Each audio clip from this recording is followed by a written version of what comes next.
ધારી તાલુકાના ચલાલા ખાતે આવેલ ગાયત્રી ધામમાં યુગાન્ડ આફ્રિકાથી પરેશભાઈ મહેતા ગાયત્રી ધામની મુલાકાતે પહોંચતા કરાયું ભવ્ય સ્વાગત।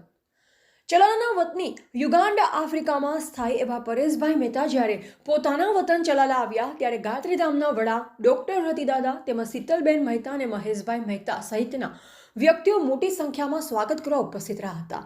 આ કાર્યક્રમમાં ઢોલ નગારા અને શરણાઈ સાથે ભવ્ય સ્વાગત કરવામાં આવ્યું, જેમાં ગાયત્રી ધામની અનેક સેવાકીય કાર્યોને પરેશભાઈ બિરદાવી હતી અને મા ગાયત્રી મંત્રનો જાપ કરી ધન્યતા અનુભવી હતી। રિપોર્ટર બિપિન રાઠોડ, જિલ્લા બ્યુરો ચીફ, અમરેલી।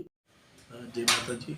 અમારું નામ પરેશ મહેતા અને આફ્રિકા યુગાન્ડા દેશથી આવું છું અને આજે અહીંયા ગાયત્રી સંસ્કાર ધામ ખાતે બધી જે સેવાકીય પ્રવૃત્તિઓ ચાલે છે, આપણી સ્કૂલ, કોલેજ, રક્ષા શક્તિ, સંસ્કૃત શક્તિ સ્કૂલ, ગૌશાળા અને જે બી માનવ સેવાના કાર્યો અહીંયા થાય છે એ બધા જોઈ અને ખૂબ આનંદ થાય, કારણ કે જે ગામની અંદર આપણો જન્મ થયો ત્યાં આવું સરસ સેવાનું વટવૃક્ષ આજે ઊભું હોય તો એ જોઈને ખૂબ ખુશી થાય છે।